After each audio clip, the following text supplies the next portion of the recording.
Le sport fait partie intégrante de ma vie. Je pense que tu dois le voir si tu me suis aujourd'hui sur Instagram. Et plus j'avance, plus je réalise quelque chose. C'est que tout ce que j'ai appris à travers le sport m'aide vraiment à travers l'investissement en bourse. Je trouve sincèrement qu'il y a un lien étroit entre l'investissement en bourse et le sport. Alors aujourd'hui, je vais te partager les 5 raisons pour lesquelles le sport est la meilleure école pour devenir un investisseur aguerri en bourse. Avant de commencer cette vidéo, dis-moi dans les commentaires si toi également tu fais du sport ou tu ne fais pas encore du sport. Ça m'intéresse de voir quelle est la variété de nos auditeurs. La première raison, c'est tout simplement ton pourquoi. C'est l'essence même de tous tes projets. Tu dois savoir pourquoi tu veux investir. La vision est la première chose à avoir. C'est pareil en sport. Si tu fais du sport, pourquoi tu en fais? Car ça te passionne, car tu veux une transformation physique, car tu souhaites te défier au-delà de tes capacités. Il y a plein de possibilités, mais le plus important, c'est d'avoir ton pourquoi. À partir du moment où tu connais ton pourquoi, tu as tes objectifs, tu peux avancer vers la bonne route. En bourse, est-ce que tu souhaites une retraite anticipée?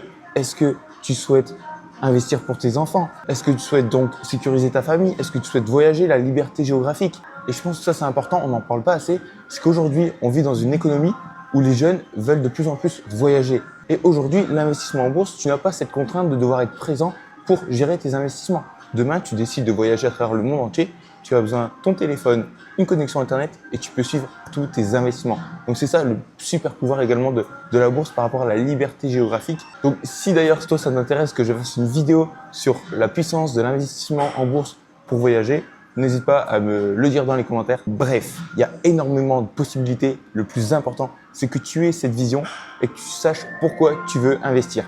Et je te renvoie évidemment à la fameuse vidéo qu'on avait vue ensemble, le pourquoi j'investis. Et également, si tu es sur podcast, c'est l'épisode 47. Deuxième élément crucial, c'est ton plan, c'est ton programme, c'est la stratégie avant l'action. En sport, si tu as des objectifs, tu définis un plan, un programme d'entraînement. Peu importe le sport que tu fais. Pourquoi? Parce que tu veux évoluer, tu veux te voir progresser.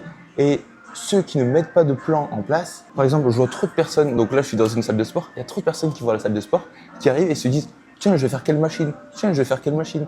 Mais en réalité, c'est pas comme ça que ça fonctionne. Il faut que tu aies ton plan d'action et quand tu arrives à la salle, ou peu importe le sport que tu veux faire, tu sais ce que tu vas faire en fait. Tu as juste à l'appliquer. Ça peut être également le repos, ta nutrition, donc l'alimentation aussi. Tu as également l'intensité et le volume que tu vas mettre en place dans tes séances. Bref, tu dois avoir un plan d'action. Pour ma part, à l'heure actuelle, vu que je prépare un Aerox pour 2026, j'ai 2 runs par semaine, j'ai 3 séances de muscu, renfo, calisthénie et j'ai une séance 100% Aerox. Objectif, travailler mon cardio et également mon renfo. Bon après, je suis pas un expert en sport, mais au moins je mets un plan d'action et quand j'arrive en salle, je sais ce que je vais faire. Bah, c'est pareil en bourse. Tu dois avoir une stratégie claire d'investissement et tu sais ce que tu vas faire chaque mois. Tu vas pas aller sur les marchés au feeling et te dire tiens, en fonction de cette actualité, en fonction de cette news, j'ai investi sur telle ou telle action. Tiens, je me dis que ça c'est pertinent parce que j'aime cette entreprise, alors j'ai investi dessus. Non, c'est pas comme ça que ça fonctionne la bourse. Tu dois définir ce qui te correspond le mieux en bourse en fonction de tes objectifs, en fonction de ton horizon de placement, en fonction de ton aversion au risque. Tu mets ton plan d'action et ensuite tu le suis. En réalité, sans plan d'action, tu vas commencer par une stratégie, tu vas faire une autre stratégie. J'avais écouté plusieurs podcasts de Bourse Eco, donc qui est quand même l'un des plus grands podcasts dans le milieu francophone de l'éducation financière sur la bourse. Et il le disait clairement, aujourd'hui, une personne qui n'a pas de stratégie va commencer par une stratégie, puis verra une autre stratégie qui paraît plus pertinente, elle va suivre cette stratégie, etc., etc. Au final, elle aura réellement aucune stratégie, elle va rien construire sur du long terme. Et c'est pas ça qu'il faut, c'est que tu mettes en place ton plan d'action, ton programme d'investissement, pas ton programme de sport ici, ton programme d'investissement et derrière que tu passes à l'action. Un sportif sans plan ne progresse pas. Alors un investisseur sans plan ne pourra jamais faire croître son patrimoine sereinement dans le temps. Donc ta vision, ton pourquoi, tu l'as. Tu as également ton plan d'action. Maintenant, la troisième raison, c'est tout simplement la discipline. Dans le sport, tu n'attends pas d'avoir envie pour t'entraîner. Non, tu as mis en place ton plan d'action, ton programme d'entraînement, maintenant tu le suis à la règle. Même si tu as la flemme, tu le fais quand même. Je vais te prendre un exemple. C'était il y a quelques semaines. Souvent, quand je cours en journée. Comme ça, j'ai pas mal de formes. Un coup, j'avais couru le soir, donc j'étais éclaté, j'étais fatigué de ma journée complète de travail. Et là, je me dis, ouais, Emilien, mais la flemme d'aller courir, quoi. J'avais les jambes lourdes, j'étais fatigué, j'avais vraiment la flemme. Je me suis dit, discipline, discipline, discipline. Donc là, j'ai mis mes chaussettes, mes baskets, mon short, mon t-shirt et je suis parti pour aller courir. Et le premier kilomètre, je suis totalement d'accord avec toi, il était méga, méga dur. J'avais les jambes archi lourdes. Par contre, après, une fois que j'étais parti. Et là, let's go, tout allait bien. Et puis, le plus important, c'est quand tu finis ta course ou tu finis ta séance et tu te dis, ah ouais, là, je l'ai fait. Et c'est ça qui est top parce que même si tu avais la flemme, bah, tu étais discipliné, tu as mis en place les bonnes actions et let's go, tu es parti, tu l'as fait quand même, même si tu n'en avais pas envie. Et c'est ça, le plus important, c'est la satisfaction différée. Tu dois clairement inscrire tout ça dans ta routine. En bourse, c'est exactement la même chose. Tu vas pas te dire, oh, aujourd'hui, j'ai investi, oh, ce mois-là, j'investis pas. Non, là, c'est procrastiner. Toi, l'objectif, c'est d'investir tous les mois une certaine somme d'argent en bourse. Parce que si tu attends le moment parfait, le moment idéal pour investir, en fait, ce sera jamais le moment idéal. Il y a un graphique que j'aime beaucoup, c'est de l'INSEA qui nous montre sur les 30 dernières années, il y a toujours un événement qui fait qu'en fait, on ne va pas investir en bourse parce que un coup, c'est la récession, un coup, il y a une guerre, un coup, il y a la Covid, etc., etc. Et au final, la personne qui trouve toujours des excuses et qui n'investit pas, elle a un manque à gagner considérable. Il y a un exemple tout simple, c'est sur le S&P 500. Si tu loupes les 20 meilleurs jours de bourse sur les 30 dernières années, ta performance, elle passe de 8,5% par an en moyenne à 2,5% par an. Tu te rends compte si tu as loupé les 20 meilleurs jours de bourse. C'est pour ça qu'il faut être discipliné et investir tout le temps. Et la discipline passe par la régularité. Pour moi, la régularité, ça vient avant la performance. Tu ne deviens pas fort en allant à la salle, en faisant une séance par semaine ou une séance par mois. Non, il faut que tu ailles 3-4 fois par semaine et sur du long terme. C'est pareil en bourse. Tu vas pas investir une fois et attendre. Non, tu vas faire du DCA. Tu vas investir tous les mois. Et à un moment donné, l'impact sur les intérêts composés aura un effet et tu verras ton capital, ton patrimoine exploser à la hausse. Et même si c'est de petits montants. En bourse, même si les marchés chutent, tu pourrais te dire, ah, c'est pas le moment d'investir, justement. Et cette discipline de te dire, j'investis quand même. Et aussi, un point important, c'est un mantra de Charlie Munger, invert, always invert. Dis-toi que justement, vu que les marchés chutent, c'est un excellent point d'entrée. Donc, change ta manière de penser, de voir comment tu vas investir. Et n'écoute surtout pas le bruit autour de toi, tels les médias, tels les réseaux sociaux qui disent que le marché va encore plus chuter, qu'il ne faut pas investir, qu'il faut retirer son argent. C'est vraiment des biais cognitifs à éviter. Donc reste discipliné, aie ta vision, mets ton plan d'action, sois discipliné, investis régulièrement. Et quatrièmement, sois patient. C'est la quatrième raison qui sont liées sport et justement l'investissement, c'est la patience. Est-ce que tu as déjà vu quelqu'un de musclé qui part de zéro en un mois de muscu? Est-ce que tu as déjà vu quelqu'un qui n'a jamais couru, en 3 mois, il te fait un marathon sous les 4 heures? Honnêtement, je ne pense pas. Alors, est-ce que tu penses vraiment que tu peux devenir libre financièrement en investissant en bourse en l'espace seulement de 6 mois? Non. La vraie richesse, c'est celle que tu construis lentement, mais sûrement. Je vais te prendre un exemple. Moi, quand j'ai commencé notamment la muscu, au bout de 6 mois, je voyais une petite différence. C'était très minime, mais j'avais cette conviction de vouloir ce que je veux. Et j'ai continué. Là, ça fait aujourd'hui 3 ans que je fais de la muscu. Clairement, j'ai vu une transformation physique qui est juste ouf. Et au-delà de la transformation physique, bah, aujourd'hui, je sais faire. Bon, après, c'est parce que je me suis orienté aussi dans un domaine un peu plus artistique. Mais je sais faire des dingueries comme l'équilibre, faire des pompes en équilibre. Enfin, tout ça. Bref, c'est pour te montrer qu'en fait, il faut être patient. Il faut toujours apporter de la régularité et il faut être patient.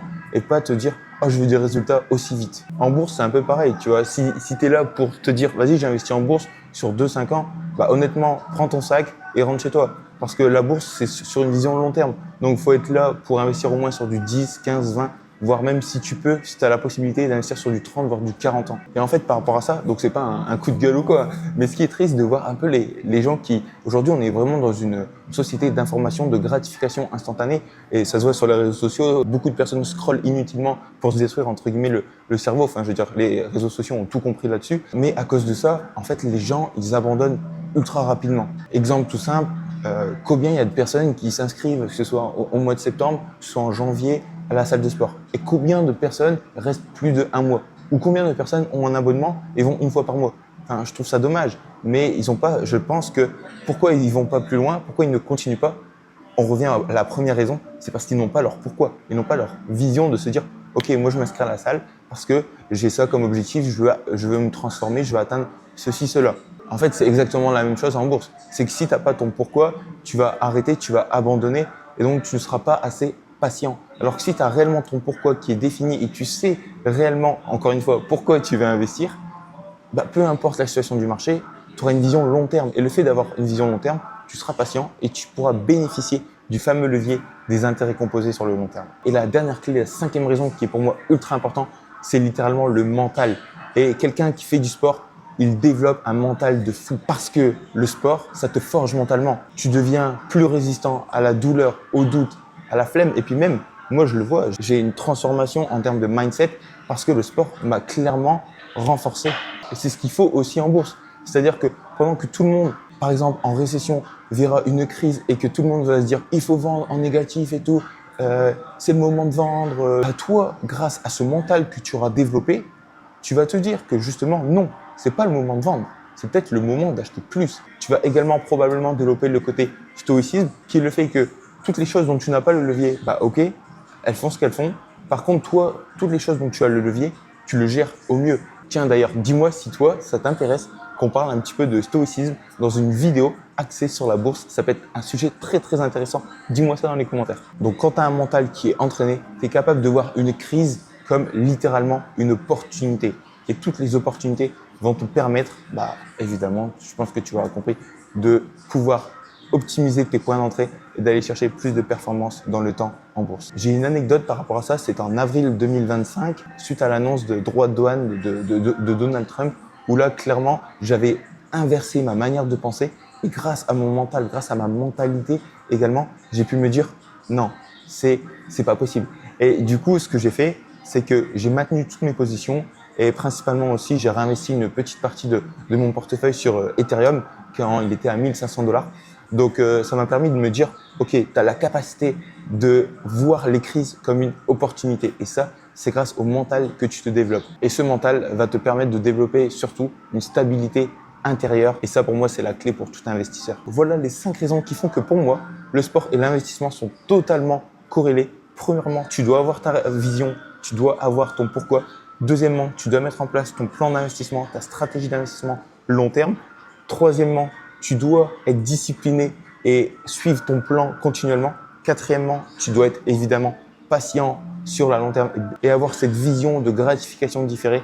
Et cinquièmement, le sport, c'est également une discipline qui t'apporte un gros mindset positif pour t'aider dans l'investissement en bourse. En toute honnêteté, ces 5 critères-là sont essentiels et c'est pas juste de la théorie. De toute manière, tu le vois sur mon Insta. C'est pour cela aussi que je partage le côté sport parce que ça fait partie de ma vie intégrante et que je lie le sport à l'investissement parce que c'est ces 5 raisons clés qui font que le sport et l'investissement en bourse sont indirectement corrélés. Si toi aussi tu fais du sport, dis-moi en commentaire quels sont les autres atouts que tu pourrais apporter et lier par rapport à l'investissement en bourse. Et si tu ne fais pas de sport, c'est peut-être un des moments pour y penser parce que je pense que ça pourrait vraiment t'aider ou au moins adopte ces 5 piliers que je t'ai partagés dans cette vidéo. En tout cas, si les sujets comme le stoïcisme et l'autre sujet que je t'avais partagé au début de la vidéo par rapport au voyage et la bourse t'intéressent, n'hésite pas à me le partager dans les commentaires. On fera une vidéo spécialement dessus, ça pourrait être très intéressant en fonction de votre demande.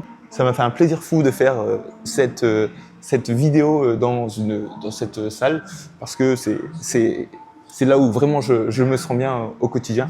Donc, c'était ton éducateur en bourse. Prends soin de tes finances. Utilise ces 5 piliers clés de l'investissement liés au sport. Et puis, je te dis à la prochaine pour une nouvelle vidéo. Ciao, ciao.